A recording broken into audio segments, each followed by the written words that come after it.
I'll talk today especially for 5 people that have great meaning for my life. They're also watching right now.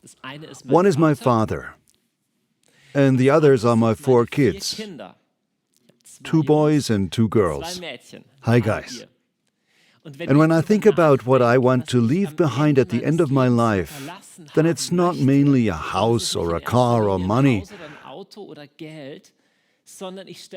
And I think about what values I'm passionate about, what's in my heart that I want to pass on to the next generation. And as I think about it, what do I live for and what do I want to pass on, I'm immediately confronted with the question, what did I receive? What did I get that I can give?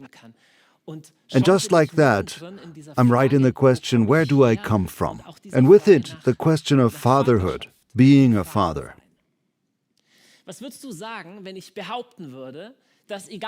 What would you say when I say that no matter where you open the paper, all major problems of humanity we deal with, all of them, or most of them, have to do with a deeper issue we hardly talk about? What do I mean? It would be a bold headline to say there's something worse than climate change. And that's not my point here. But even in the ecological destruction we talk about so much, how we mess up the planet, what is the problem on a deeper level? Would the problem be solved if we just had laws to forbid and order certain things? I'd say, well, if we have wind energy instead of coal, a deeper problem would still not be solved. Namely, why do people even have the idea to destroy the planet? What's happening on a deeper level? Where does our greed come from, to always want more? And you could see the same with other things. Why do people join terrorist groups? Why do people become Nazis? On the outside, you can say the law has to step in and forbid these groups, sure. But the deeper question is, why do people go there? What emptiness are they trying to fill? Or recently in Germany, a big child porn ring was busted. I'm glad that it was busted. But you could say the solution is to have the law and police do something about it, but that's only part of the solution. Because you have to ask, why are there humans who don't know boundaries? Or how to deal with their emotions, who destroy other people's souls, who abuse people? And you can ask the same for all issues. You can ask, why are there wars? What's the deep problem of humanity? That people always want more, they don't know boundaries or can't control their emotions. And you get real deep, real quickly. In the US, there was a huge topic that will still stay strong, Black Lives Matter. In general, racism is a big topic. We have these blocks of society with black people, white, Hispanic, etc. And a big question is, why are these blocks so different from each other? Why is there a lot of crime among the black community? Why are prisons full of black men? Because of colonialism, slavery, oppression? What's happening? And then there are shocking parallels. When you ask, who goes to jail? Who becomes an addict? Who turns violent? All these topics are connected to a shockingly simple question, which is, how are you with your father?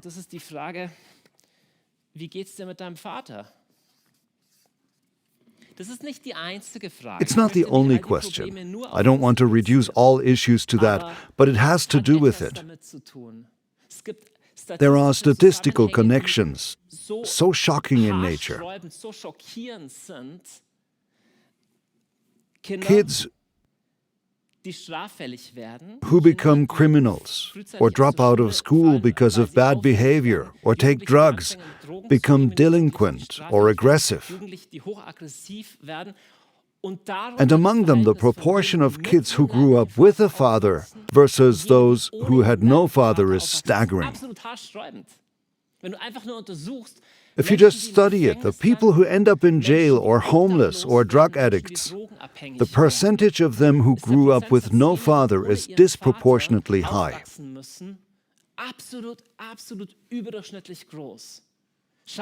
Apparently, this issue runs so deep. The problem is, you can say, why does someone become violent? Among other things, because they had a violent or absent father. Why was the father like that? Because in turn, he had an absent, abusive dad. You see, it's a topic so big under the surface and you don't even know how to approach it. How should we even talk about it? And on the other hand, we as a society seem to say more and more, well, being a dad isn't that important. Psychologists might say that, but who remembers the series from the 90s? Here's the title image, unfortunately covered by other things in the presentation. Al Bundy. I don't know if any of you remember Al Bundy, married with children. But what role does Al Bundy play? When I was a teen, the show was on TV. Al Bundy is the dad, and he's a bit dumb. A klutz, a silly guy. But I feel like we've gotten used to this father image. Or this, 2 years ago there was a TV spot by EDEKA for Father's Day. And you saw a kid saying, "Thanks, Dad." And he goes on, "For being so gentle, that you always watch out for me, etc." And then you see the dad who messes up everything. "Thanks for being so gentle," and he accidentally hits the kid with a ball to the face. "That you have all under control, and the milk boils over. Dad, the clumsy fool." And in the end the kid says, "Thanks, Mom, that you are not Dad." We've gotten used to that stuff, and I'm telling you, it makes me mad when I see it. It's become a rule when you open children's books, that the mom always is the helper to solve problems, and the dad is always helpless.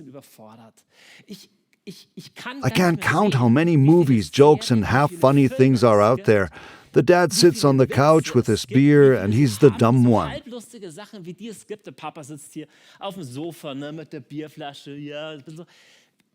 The dad is the guy who can't do anything right. And most times the boys or girls or the mom have to come and help the silly dad. People, I find this remarkable. You would never see such a sketch about a woman or a mom. Well, mom just can't do it. Thanks, Dad, that you aren't as dumb as mom. What an outcry that would cause. With dads, we got used to it. On the one hand, psychologists say, along with the statistics, that the father plays a very important role. On the other hand, we deconstruct this role. Honestly, we don't know. Couldn't two women also do the same as a man and a woman? Does a man need to be there at all? Or shouldn't women just do the raising? And kids are mainly taught by women in kindergarten and school. Maybe it's not a problem. Maybe men are only in the way. I'm exaggerating a little, but honestly, it's a trend I believe is very real. Or we could say, can't a single mom do the job too? Do kids need a dad? Few people would say a mom is unnecessary, but the dad? And in divorces, you almost always see that the women are left with the kids and the man takes off. We've gotten used to it, that it can be done without the dad. And meanwhile, there is also the trend of sperm donation. In Germany, it's still forbidden, but you could say the sperm comes from somewhere. But do we really need a dad around?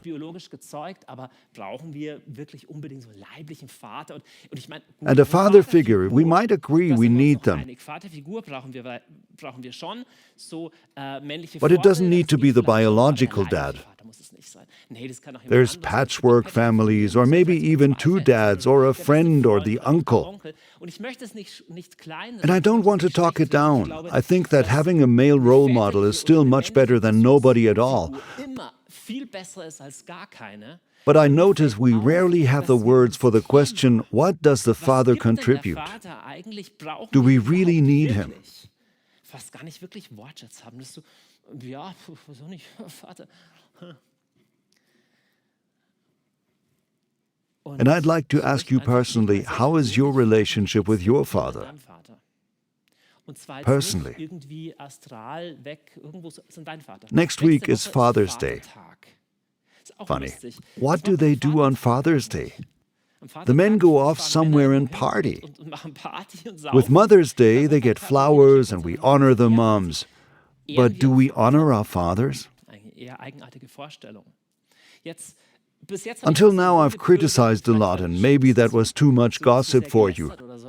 But I don't want to leave it at a purely intellectual level, but make it personal. Because there is no abstract father. There's only your father. The only dad you can speak of is your own. You can stand on that foundation.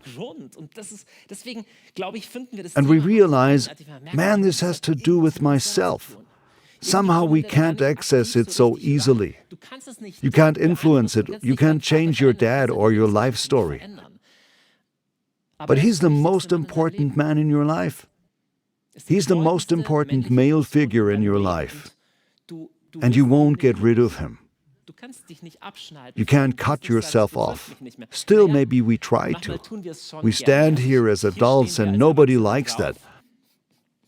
Nobody likes to be dependent, that we didn't create ourselves, but we somehow have to face where we came from. And since it's uncomfortable, we can ask, what is your relationship to our origin story? Easy for me to say. I had a good childhood and origin. Not perfect, of course, but harmonious. If you come from a very negative background, you have all the reasons to say, I'm done with this. Leave me alone with this topic. I'm cutting myself off from it all. And we can pretend that this doesn't affect us. We're good at pretending.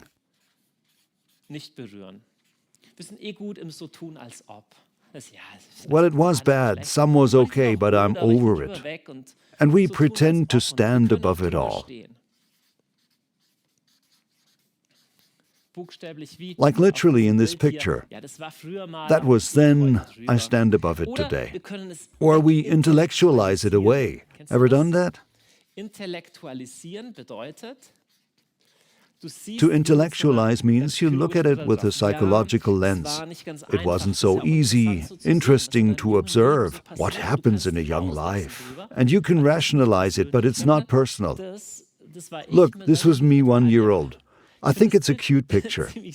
I guess I was a cute little baby then. But the truth is, I'm still that person, just older and a bit gray. And you are also still the same human. As a little kid, you were powerless and at the mercy of whatever was around you.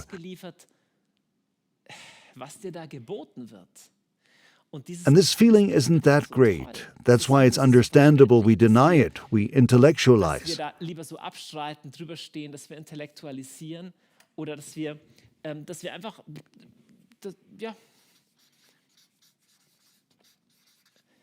Maybe you'd rather tune out.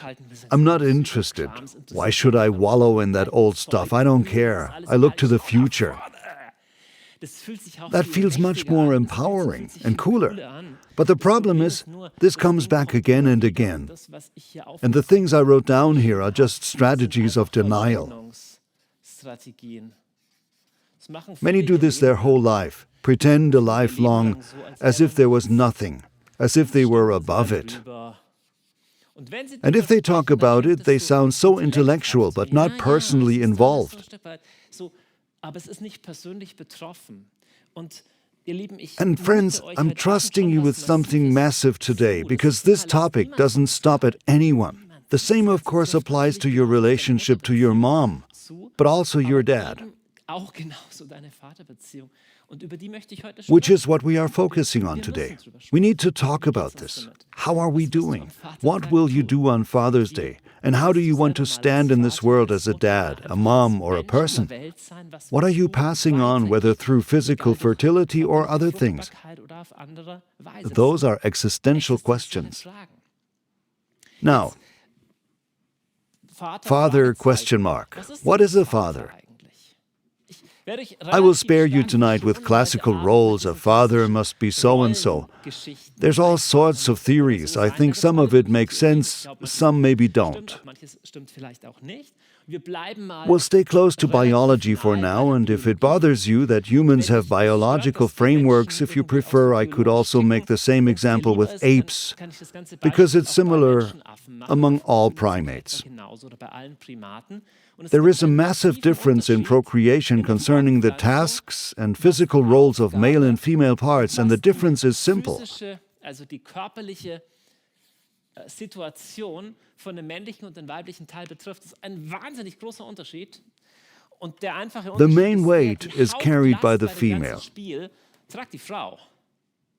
So basically, a male human, monkey or mammal, can sire many children, and not much happens. Kann sehr viele Nachkommen zeugen und es passiert nicht viel. Ja? Also der kann irgendwie 10 Nachkommen am So he Tag can zeugen. produce Es geht ihm gar 10 nicht offspring schlecht. in a Er kann day, and he won't be worse Das ist off bei for den it. weiblichen And tomorrow the Tieren same. bei den With the Menschen auch female, ganz it's anders. different.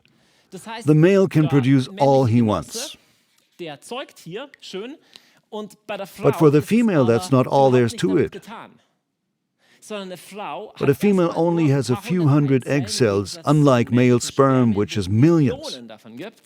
Bei einer Frau For a ist es female, genau it's limited. abgezählt. Und And when sie she's einmal schwanger pregnant, ist, she bleibt sie normally das stays oft ein paar pregnant a Monate. few months. Wenn eine Frau schwanger A wird, pregnant kann sie woman die can't nächsten get 9 pregnant by Monate someone else in the 9 Menschen months, and even nicht several von jemand months anderem after the schwanger birth. werden und danach auch etliche Monate nicht.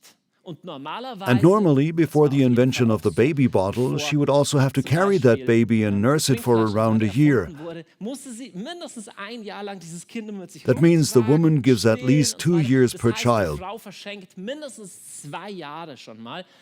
Der Mann The man verschenkt only gives 2 2 minutes. Minuten. Also es ist ein So it's a wahnsinniger huge Unterschied. difference, also in what happens Was hier inside the passiert woman. ist im Inneren der Frau, okay? Also This die conception Zeugung happens findet ja im Körper inside der the Frau female statt. body. Das heißt, That der Mann, means der kann the auch male gehen, can sagt, leave ciao. afterwards. Die Frau sagt, na toll. Und But ich the woman hab jetzt says, hier great, die ganze Freude now I im have nächsten all the Monat. work in the Sie next lacht several weiter. months. Das endet aber auch It nicht doesn't mit der end with the Geburt, birth, but sondern during mit birth der and Geburt oder pregnancy, während something der Geburt happens that is entsteht called etwas, symbiosis. was man Symbiose nennt. Es entsteht wie ein A common gemeinsamer living space is Lebensraum, created, den die where the Frau woman is auf tuned up hormonell with absolut hormones during hochgetunt pregnancy wird and während der birth. Schwangerschaft und She bei der feels one Geburt, with the baby. dass sie sich eins fühlt mit diesem Baby. Von all And the dem man only bekommt der senses a Mann nur einen fraction of all Bruchteil that. mit. Der kriegt auch He ein might bisschen sense was the von hormone Hormonen part, mit, a little bisschen oxytocin, aber but es it's ist a ein huge difference. Die Welt The der woman's world in Frau unity with this in little Einheit mit being is diesem- completely diesem neuen different than the kleinen world of the Wesen oder father. sowas, ist eine andere als die vom You could Vater. ask, what role does Du the kannst father fast have fragen, then? okay, was ist denn dann die Aufgabe hier von diesem Vater? First, it's Erstmal important to anzuerkennen, recognize dass es that it's wirklich was actually ist, very was different. anderes. Diese Initiative Even vom later, Vater when he holds the später, child for the wenn first er das time Kind or dann das changes erste Mal diapers im and Leben feeds und it, auch wirklich it's an füttert und so initiative weiter, that comes ist eine more from the Initiative, die outside. stärker von It's not außen as familiar as for the woman. Es ist nicht genauso vertraut, es ist nicht genauso nah wie bei der Mutter. Es ist, um genau zu There's a sein, bizarre ein skurriles imbalance. Ungleichgewicht. Wir sagen es ja im The German saying goes, to become a dad isn't hard, but to be a dad is very hard. My experience as a dad of 4 kids, actually 5 to be exact, one unfortunately didn't survive, but I can say to sire the child isn't the hard part. To sire the child is relatively easy, and the crazy thing is, there's an imbalance when we say being a dad is important. Yet how easy can you become a dad? You can become a dad easily, you just sleep with some woman and you're a dad. For a woman, it's much harder to be a mom. If you've ever been pregnant, you know that becoming a mom is hard work. It's not at all the same effort.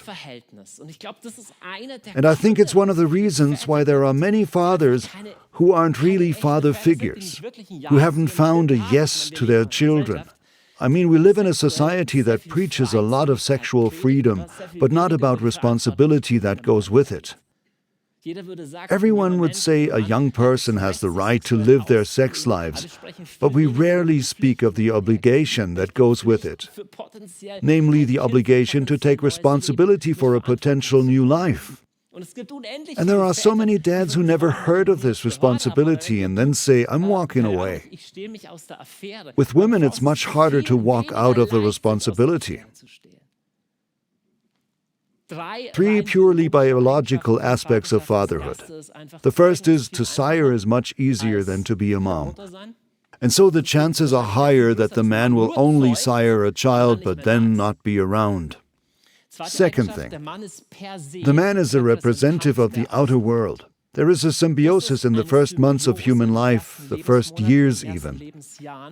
The more the father makes contact, which is healthy by the way, the more he comes from the outside in the space.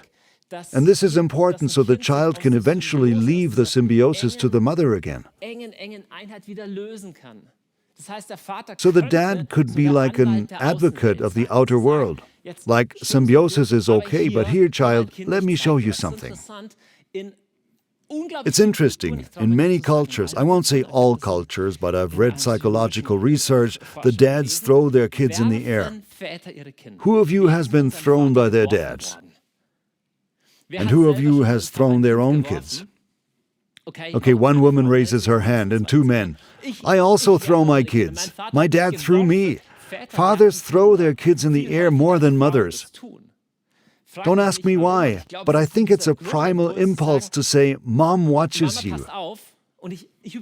And I'm exaggerating the cliches here, but I still see the tendencies. And the men are like, I trust you to handle something risky that scares the child, but then it's excited and says, again, because it's an impulse from the outside world. And the third purely biological difference is that the male is mostly the physically stronger one. That's true in the animal kingdom too. With most human pairs, it's also true.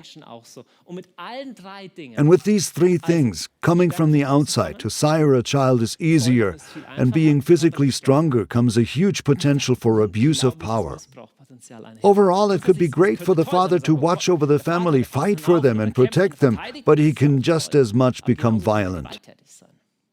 He can just as well hurt the mom and the kids. And he represents the outer world, but he could just as well leave. And to sire a child is easy, to be a father is hard. Yes, many men produce the child, but then don't pass any other value on. And unfortunately, this has deep consequences. You have to think this through. What happens when parenthood, where mother and father give each other a hand, when parenthood and the home are intact? What does this teach the child?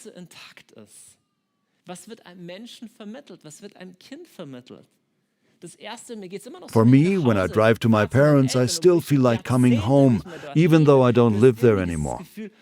You feel like coming home. Ideally, you feel a sense of, I belong here. This feeling of belonging is one of the deepest desires of every human being.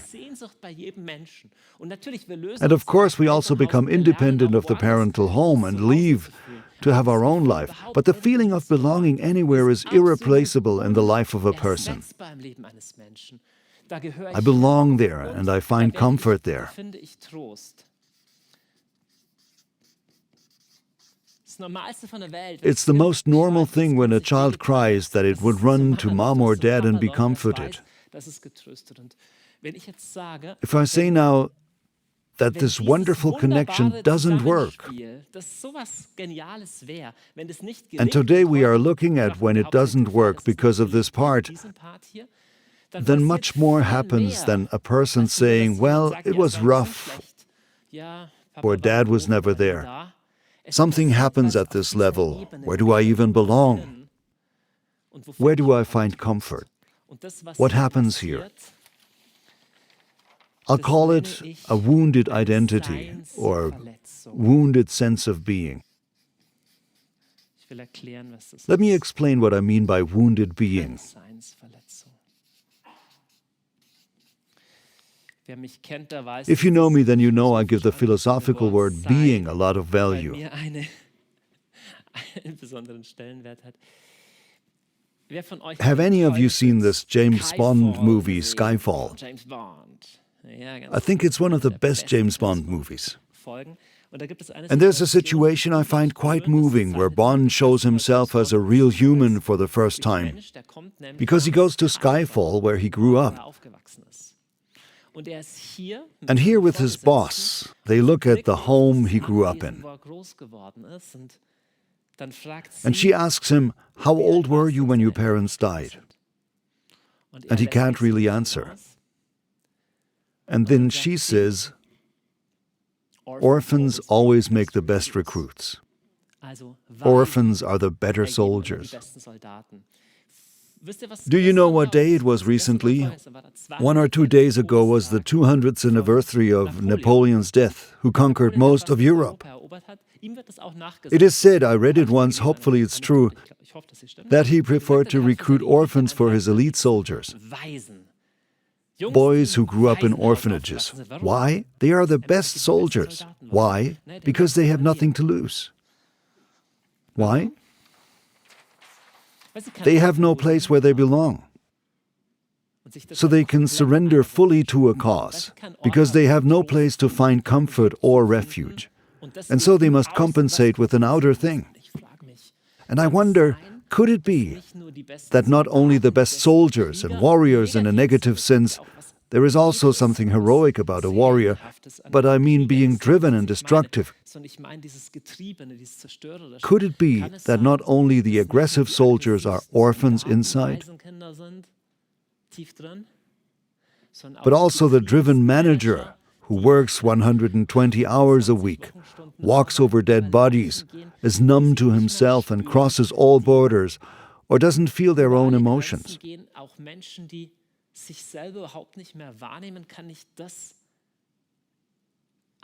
Could a reason be that they have no place they belong, that there is no place they find comfort in? I don't mean mom and dad necessarily, they might be dead already, but this inner place, a foundation, maybe the lack of that foundation.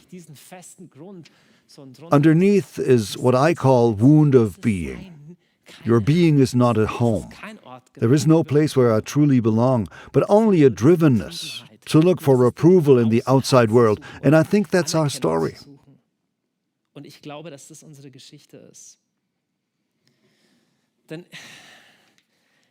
Because there are many father figures. Luckily, also orphans who are separated from their parents or who never knew their biological father can have father figures in their lives. That's a great treasure. And I would never say that another man or woman can't cover certain parts of what a father could cover.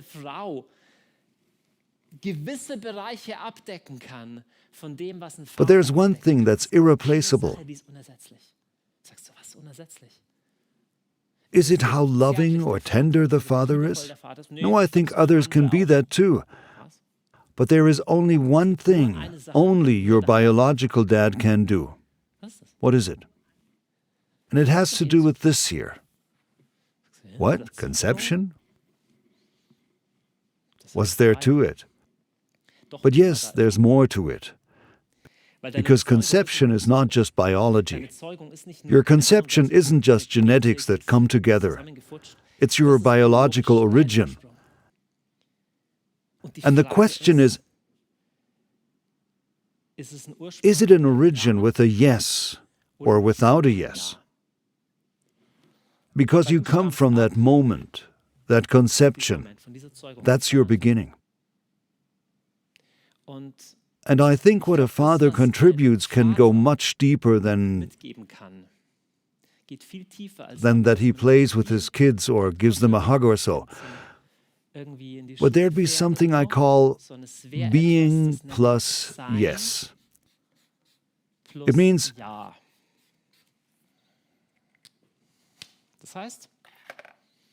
I sired you, and that is good. That's something the dad carries. It sounds crazy. But I heard the story of a man who had no biological father around for decades, that they wouldn't talk. Then one day he came to a body and said, "Yesterday I had the best day of my life. I spent a day with my dad, my real dad." And the friend said, "Really, what did you do?" He said, "Almost nothing, we went fishing." And he asked, "Well, did you talk? Did you speak of your differences?" And he said, "No, we didn't talk at all." We men get it. We didn't talk, not for the whole day. Then what was so great? We were fishing together, and I get him. Personal story. When I was 15, my dad took me to Paris with him. That was important to me because I'm an artsy type and love Paris. I love that city.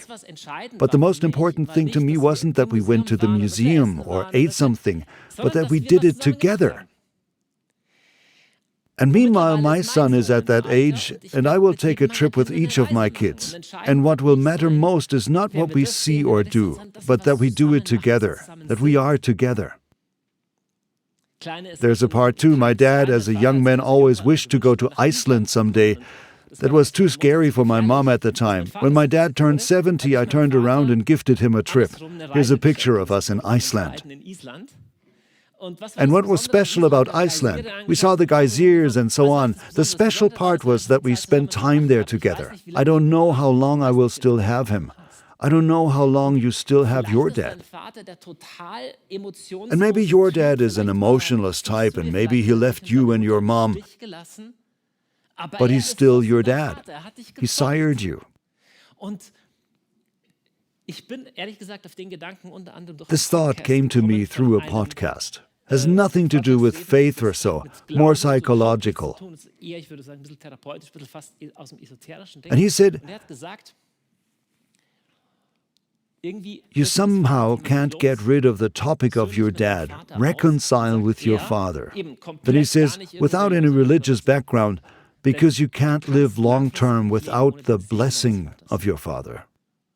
So he said it makes a difference if a person has their father's blessing. And it moved me. Is there such a thing as a father's blessing? I think so, because it's your heritage, where you come from. And that's not to say everything was cool or to excuse everything. And if you come from an abusive situation, it could be that you first need distance in order to heal inside. But eventually comes the time to seek that connection again. Now, I want to leave this idea of a being plus yes and the blessing of the Father. I'll leave it at that for now. And there are three ways you could talk about the Father now. This is an overview, how we'll keep going. Father, we can apply this to three branches depending on what you're interested in, so you know what to expect. The first is for people who are fathers, so being a dad. Especially if you are a dad right now or are about to be a dad. But even if not, this can be interesting. I want to mention a few points. What does it mean when you are a dad? The second is a relationship to your dad. Of course, most interesting for those of you where your dad is still alive. But even if not, there's stuff to learn. Again, there will be just a few points. What can you do to process your relationship to your earthly father? And thirdly, I'd like to talk about this in the last 20 minutes. The whole topic, how do you deal with inner wounds? I call this talk Father Wonder and Father Wound, because there's nobody who doesn't have wounds from their father. There's nobody who had it perfect, because there's no perfect fathers. And your father isn't the only one who wounded you, but all fathers wound their kids. Have you noticed there are no ads on this channel? This is the only one. There's one reason for that. This channel is funded by donations only. If you want to help us to continue with this work, you find everything about supporting us below in the description. Now enjoy the rest of the video. Firstly, 2 things just in passing. Im Vorbeigehen. Vater Being a sein, dad, basic rule. Grundregel ist, für ein Kind ist For a es child, it's besser, better to have contact to their Kontakt dad zum at Vater all, zu haben, even auch if it's not wenn perfect. Vater als gar Better a dad than no dad. I'm not talking about highly abusive situations, but a child generally needs contact to their dad and mom, even in divorced families. Kind braucht Kids need access in general to male energy, but also to their dad specifically. aber braucht Zugang zum Vater. Und wenn If you du are a Vater dad, I have to bist, take note ich muss myself das because I'm selber so busy. hinschreiben, weil ich bin so beschäftigt. Someone told me Mir hat this es sehr early frisch on, and jemand it's the gesagt, das ist truth. die Wahrheit. Your time with your kids won't come back. Nie wieder. Du hast jetzt You have a few years right now where your kids should be a high priority in your deine life. Kinder eine unglaublich hohe Priorität in deinem Leben sein sollten. I especially say this to young dads like me, because there will also be times where you can make progress in business or climb Mount Everest or so. Genau. Für all das For hast du all ein Leben that, lang you have your Zeit. whole Das life ist to schon do it. heftig. Some Das ist serious ja stuff auch for moms too. so. We think especially if you have young kids, I'm so worn out from the job and the next 3 years nothing will happen. Yeah, the next 3 years. Life expectancy is 80 or 90 years, and these 3, 5 or 10 years where your kids are little are more formative for their life than the rest of their 80 years put together. Those are the most important. And it's quite something when you hear conversations in parental classes with young parents. One is, okay, how long do I need to take a break? How quickly can I put the kid in daycare? And I can understand, I don't want to diminish that need. But I also want to lift up the value of just spending time with your kids. You know, simple example. But you don't buy a dog when you think, how quickly can I get rid of the dog again? So these years you have with your kids, they never come back. The years never come back, and I guarantee, when you're old and in a nursing home or about to die, you won't be sad and say, oh, if I only had gotten the bonus and traveled the world more. You won't care.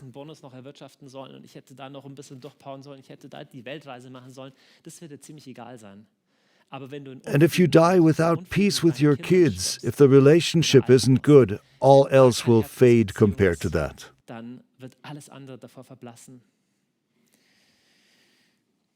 Second point, we dads have often not learned that manhood can also be gentle. With young people in this generation, it's a bit better. In World War II, it was more extreme, but even today, there are still many men who can't allow much physical closeness. But men are allowed to have and need physical contact, just like women. It's a kind of poverty that many men think the only place for physical intimacy is during sex. How sad is that? How sad. Your kids should feel you and smell you as their dad when you sweat, when you play silly games with them. They need to feel what it feels like when you scratch a little.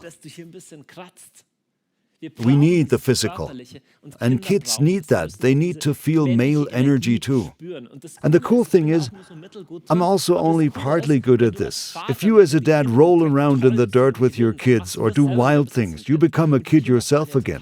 And kids love that. If a man does silly things with kids, especially the boys, they need that. And it's so tragic, especially for boys, that they almost only get female energy the first 8 to 10 years of their lives. Women in kindergarten, women in primary school, they do an amazing job. But the other pole, male energy, is also important. And we men starve inside when we don't get that. We can't only be neat and cut out crafts and be nice. That won't work. Boys need to wrestle and be allowed to fight sometimes or roll in the mud and so on. Girls too, by the way. We all need that part also, really important. It can't be replaced, this role. This role cannot be replaced. Be wild as a dad. That's what happens in a positive sense here. What I described earlier as contact to the outside world. The dad can and moms to an extent, but men often have more freedom because they aren't in this symbiosis with their young kids. They say, okay, let's go outside and swim, go out to the ocean, let's dare do this. Not foolish, not overwhelming the kids. And it will only work if you're trustworthy. Be trustworthy. That means your partner will only respect you and give you the freedom when she knows she can truly trust you, and you won't overstress the kid, you won't traumatize them. But you're a good man and true to your word. There would be so much more to say about that. I definitely wasn't the perfect dad by any means, but when my kids were little, we always had dad secrets. There were also mom secrets, where they only did something with mom, but with the dad secrets, there were 3 rules. At least one thing needs to be dangerous, at least one should be forbidden, and one thing should be new. So if the kid suggested, let's go to the playground, no, we already went there before. Needs to be new, a little dangerous and forbidden. Not totally forbidden, but a little. The kids loved it, and so did I. We come to the second point. I only scratched the surface of it.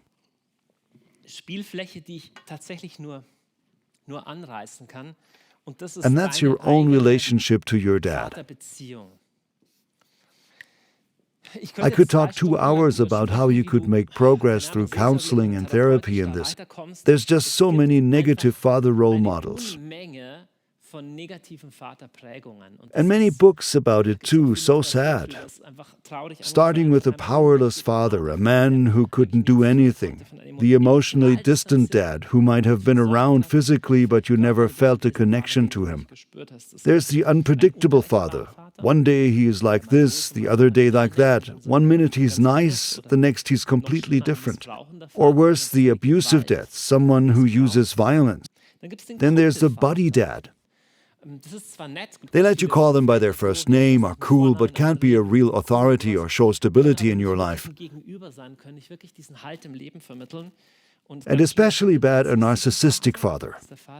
This father is so obsessed with himself that he never grew up. The buddy dad never grew up either.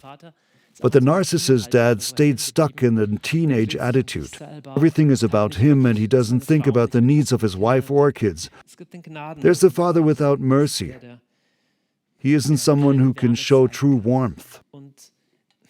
And no matter where you come from, no matter how you feel about this, I want to present a concept.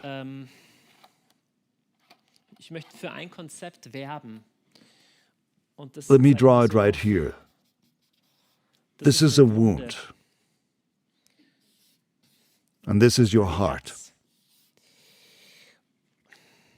And you can, as you look at your dad, become bitter and complain your whole life. Why was it like this? But the father wound can also lead you to the heart.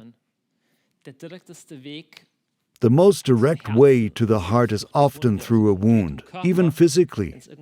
If you're bleeding somewhere, the wound is connected to your bloodstream and eventually it reaches your heart. So what do I mean? How does this apply to your father?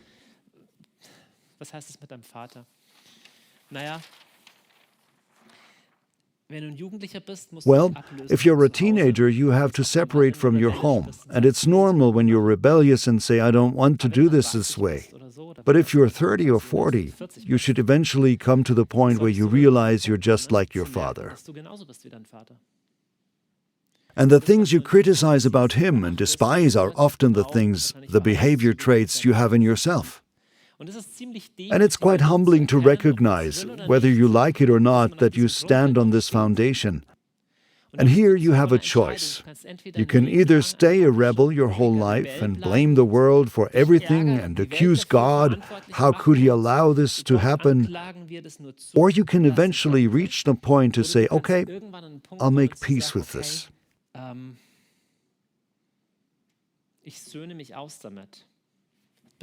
has to do with the inner wounds.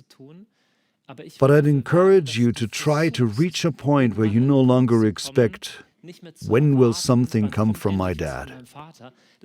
You can expect that when you're 4, maybe 8 or 12, but if you're stuck in this pattern, you're predestined to be disappointed by the whole world. You'll expect from your boss that he gives you what your father couldn't have given, from your partner or from your friends around you. I encourage you, if you're 30 or 35, change the perspective and ask yourself, what can I give to the world? How do I become a dad? How do I become a mom? How do I become a man or a woman who gives good to the world? And in what ways can you honor your father and mother? You might say, my dad gave me nothing. Well, at least he sired you, and that's significant, or you wouldn't exist. Maybe he wasn't emotionally present, but maybe he taught you how to change a tire. Maybe he wasn't great with tools, but maybe you can have debates with him or play chess.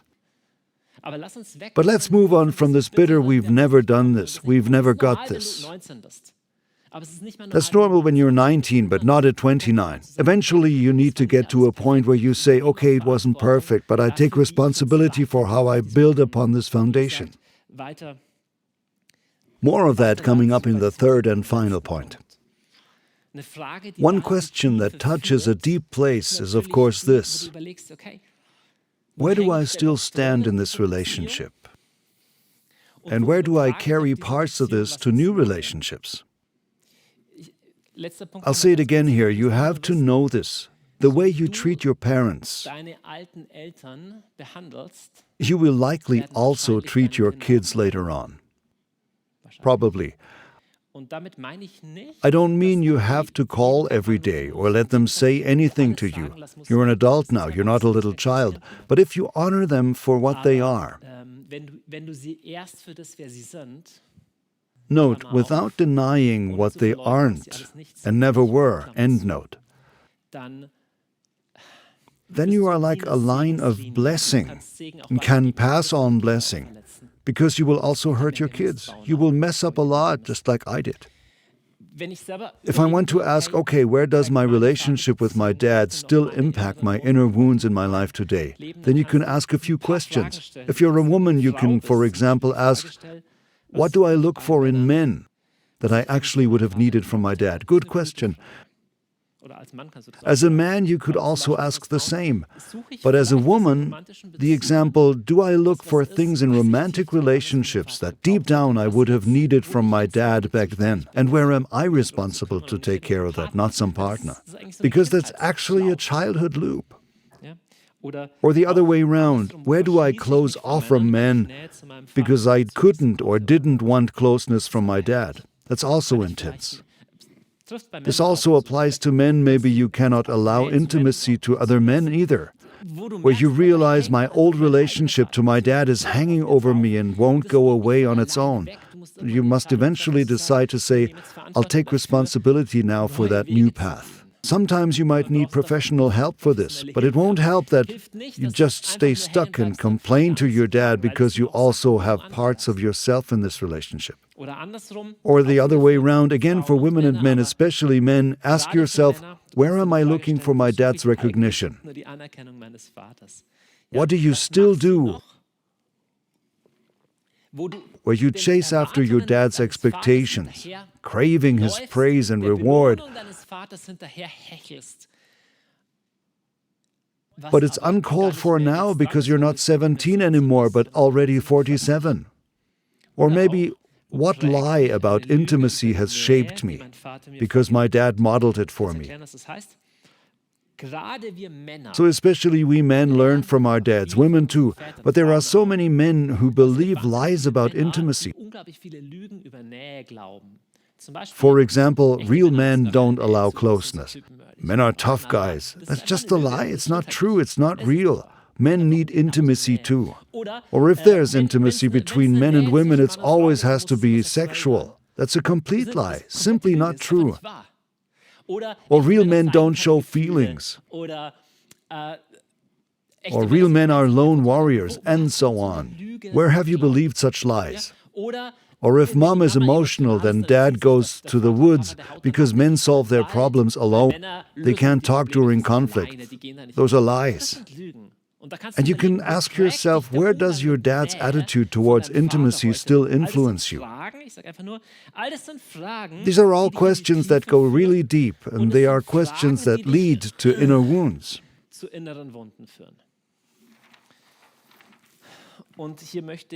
And here I'd like to talk about inner wounds. I believe they are uncomfortable, but still somehow lead to the heart. And finally, I want to talk about why this all has so much to do with your relationship to God. And again, we are only scratching the surface. The topic is huge.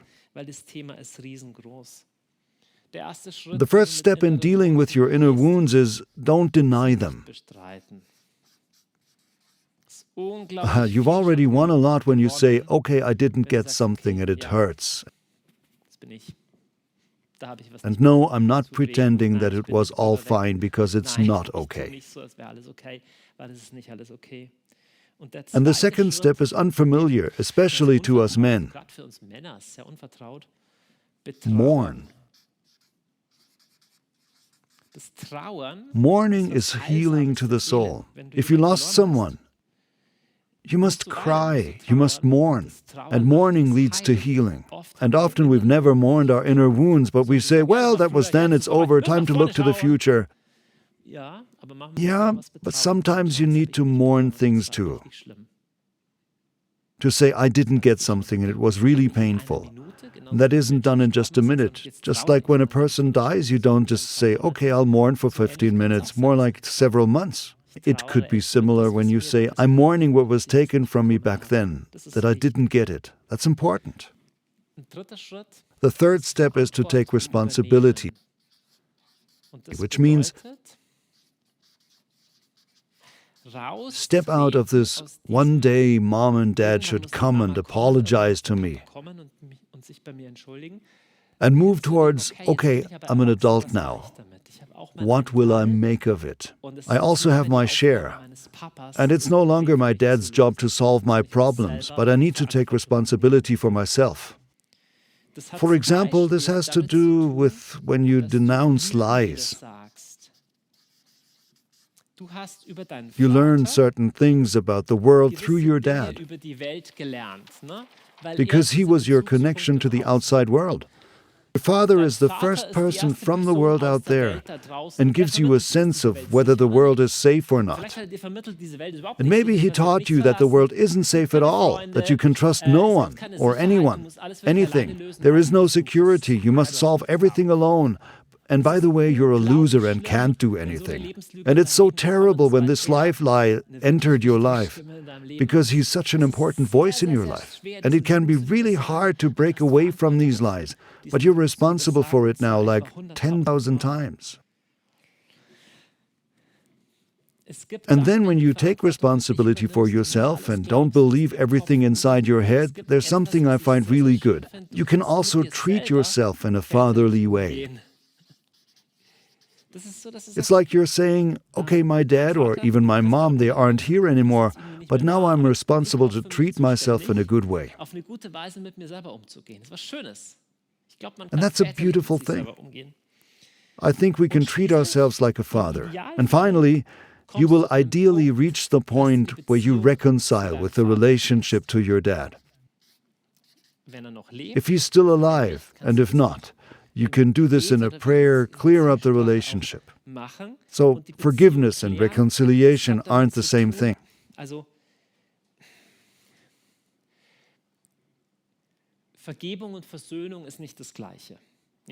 For reconciliation, you need both parties. For forgiveness, not necessarily. Forgiveness is the step where you say, I'm letting it go. And if you reach that step on the inside, it can't be premature, you have to be ready, otherwise it's not real. But if you come to that place on the inside, this truly releases blessing in your life. Reconciliation, by contrast, whether the relationship will be good again, that can be a longer process. But I would wish it for you, that you try to reconcile the relationship before your dad dies. That would be a great privilege. Well, friends, ihr Lieben, ich habe behauptet, I've said that the way to the heart is through a wound. der Weg über die Wunde ins Herz führt.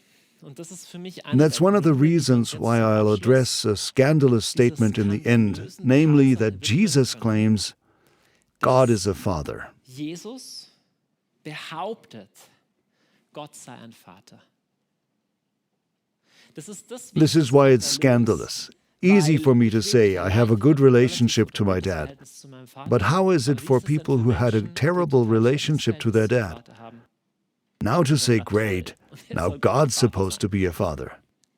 I can honestly understand that. A lady once said to me, if I need anything, I send an order out to the universe. And a lot of people believe this, a secret and the universe. This feels nice at first, like the universe does good things for me. And the universe is so impersonal, so it won't hurt me. It's just out there somewhere. The universe is somewhere far away, and others say we belong to Mother Earth, or the cosmos watches over us.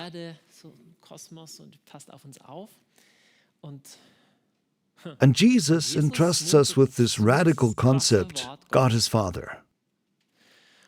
And not just in one statement, but he's consistent all the way. And in the Old Testament, in Judaism, this isn't as strong. Sometimes we read about the Father, but it's about the Father of the people of Israel. But this personal level, Jesus even calls God his Papa, his Abba. That's definitely from Jesus, and the first time in religious history that anyone did that. And you could ask why. There are modern Bible translations that say you could also say mother or something. And don't get me wrong, God is neither man or woman. In this sense, God isn't a father. God isn't married to a woman and didn't sire a child. So the words God is a father are of course a metaphor. But the question is, why did Jesus use this phrase, and only this phrase? He doesn't say mother God, even though God has motherly qualities, more motherly than any mom, more feminine than any woman, more manly than any man, but neither man nor woman. So why this phrase?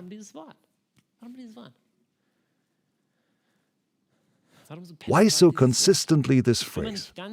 I'm not so sure, but I think it has much to do with what I mentioned earlier. Being with a yes, and the wound of our being. It's funny, being with a yes has to do with where you came from. I've said the father sires and gives life, of course, together with the woman, and that's the vulnerable part we don't know much about. Did he want that? Did he want to produce me? And I think we have the same basic question with God, which is why we find these ideas so compelling in modern times. Actually, nobody made us. Instead, there was this mix of elements and life came out by itself. There was no creation and no father. Of course not, then he can't hurt you. Might there be Mother Earth?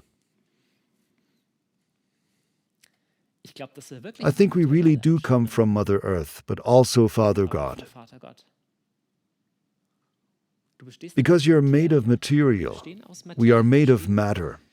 We are put together in our body plan in similar ways as apes or other animals, but not only.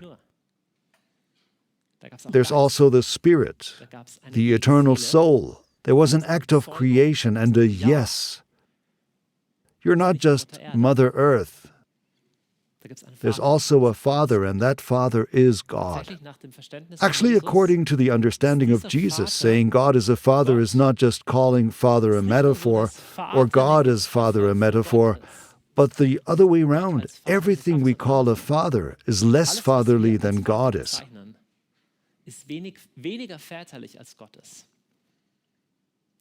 God is the original. We are the copies. Let's see how Jesus talks about his Father, and this decides so much. It's the core message of Jesus. I think it's amazing we are called Christians, yet the core message of Jesus wasn't to believe in Christ. But the core message of Jesus was the Father, to be reconciled with Daddy. We should be called fatherists or something. I don't know. But the message of Jesus was about reconciliation with the core of our being. So the statement of Jesus and the foundation of you being in this world, the foundation you are standing on in your being, isn't something abstract. But there is a Father who is pure love. And it was of utmost importance to Jesus to make this the core of his message. I think it's interesting how this is comparatively unknown in Christianity, but this was the center of his message. Once a disciple came to Jesus and said, "Jesus, show us the Father, that will be enough." Then we'll have all we aim for because we long for a Father deep down. Deep down, we all desire for our being to have this home. And again, if your own relationship to your father was bad, and you just feel annoyed by gender stereotypes, it's really about being at home in your inner core, a state of being with a yes of approval. Not just you've somehow been conceived, but I wanted you.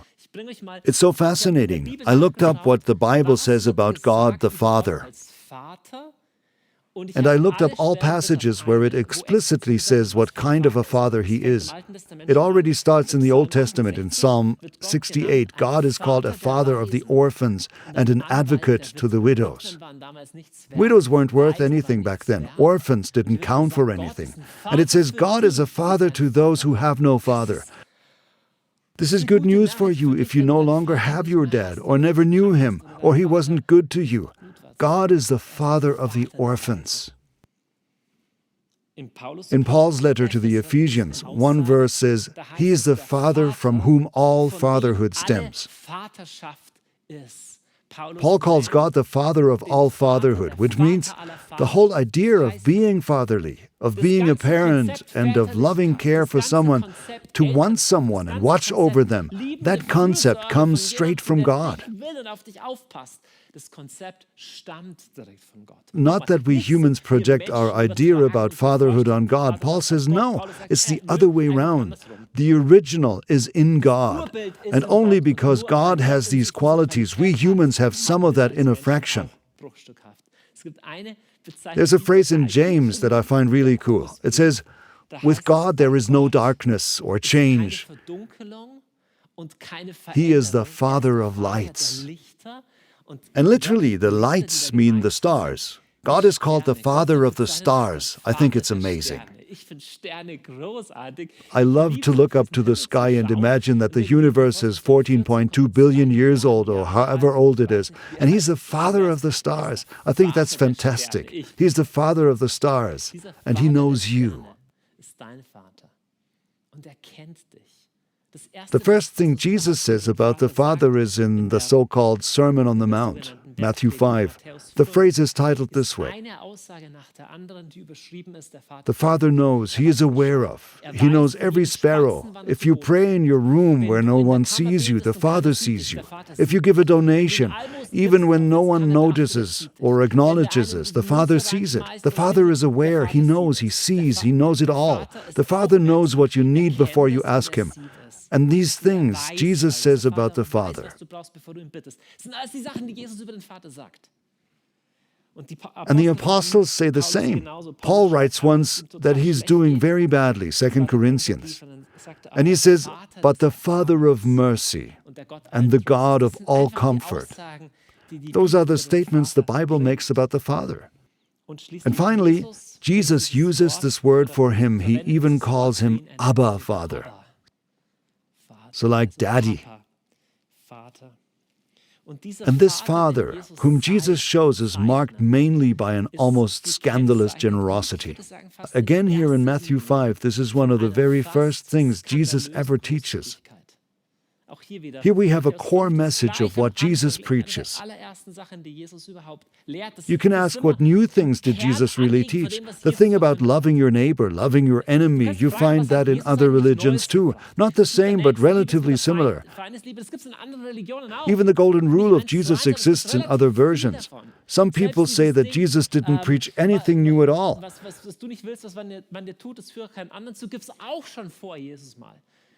But there is something new he taught about, the Father. This idea that the Lord of the universe, the Heavenly One, is also a loving Father, that's only taught by Jesus. And it was the core of this whole message and must be the deep center of what we Christians believe. In one of my favorite passages, Jesus says, "Be generous and forgive, so you may be called sons of God in heaven. For he lets the sun rise over the righteous and the unrighteous." Wait, God lets the sun rise over righteous and unrighteous people? He lets it rain for good and evil? How many people believe that this isn't true? How many people think that if someone is evil, they will be punished? But there is a generosity to the Father that says, "I let it rain, I let the sun rise for good and evil." And then it says, if you only love those who love you, what's special about that? It implies that the Father also loves those who don't love him back. And that's the exact picture Jesus paints. Especially in this incredibly important passage, which I can only pass here right at the end. But the core story Jesus tells about the Father. Look, there's a situation in Jesus' life where he hangs out with people who don't fit in at all. See, the issue with the Father thing is, you can deny it. You can pretend as if and push the topic away, but it shows itself in how you live life, how you stand with your relationship to your dad. And in Jesus' case, the religious Pharisees and teachers of the law were offended by this.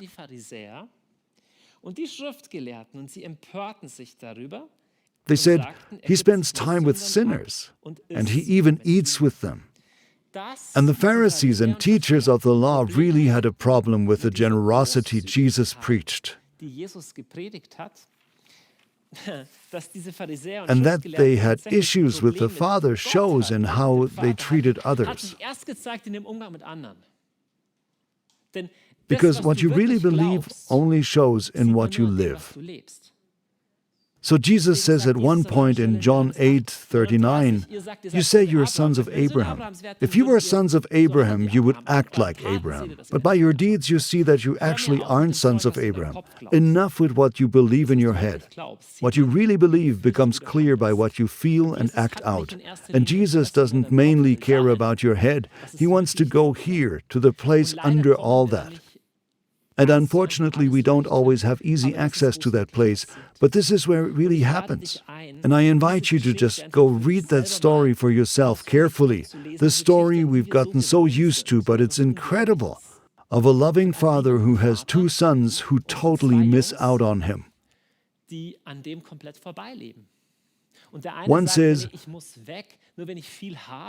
"No, I need to leave only if I have everything and have adventures. If I meet everyone, then I'll have a good life." And he ends up in a pig's mud.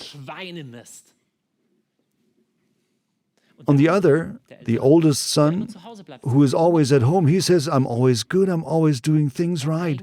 But he actually thinks the father is greedy. He never gives me what I want. So both sons miss out on the Father. So Jesus says there are sinners and Pharisees. The sinners who say we need to run away from God or things will be boring, they end up in the mud. And you righteous ones who always behave but actually despise everyone and thus prove that your heart is far from God, you also miss out on God. And then he shows us the Father.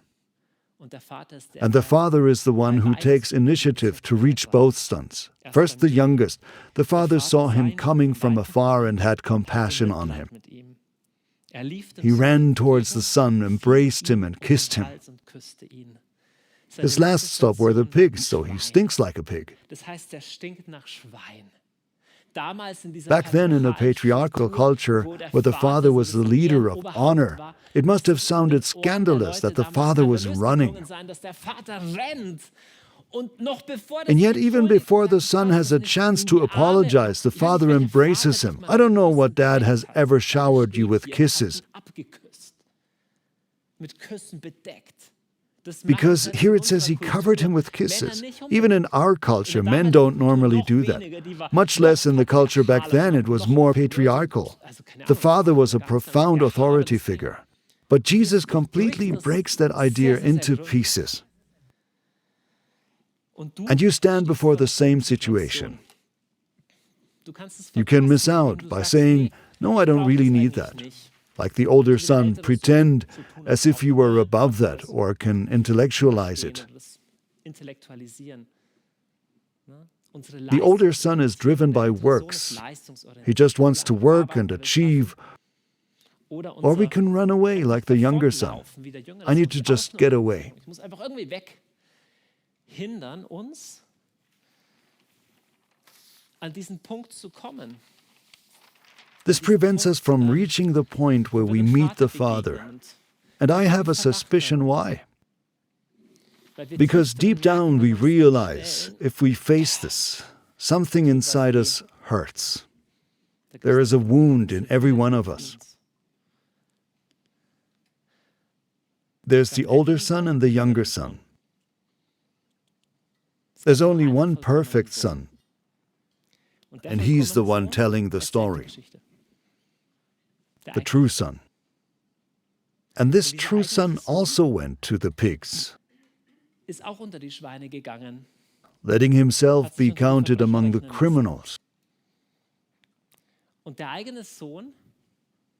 And this son prayed the words I read to you earlier, Mark 14:36. Abba, Father, he prayed to Daddy, and at the same time said, "Daddy, if possible, take this cup from me." What cup? It was the cup of suffering, the cup of being wounded.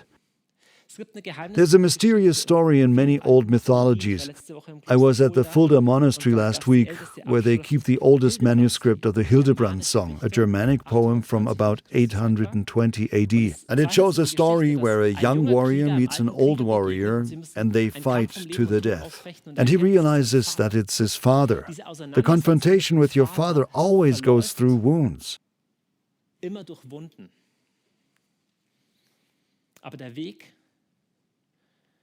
But the way to the heart is through a wound. And I can't rationally explain it. But when the perfect Son became a man in order to lead us home, this path back to the heart of the Father also went through wounds, namely his own. And that's the message of the cross. By his wounds we are healed. In his wounds of abandonment, the pain of being left alone is healed. In his wound of being distant from the Father, where you can't get any love, where you have nobody across from you, the perfect Son comes and wants to love you home to the Father through his wounds, if you lay your wounds before him.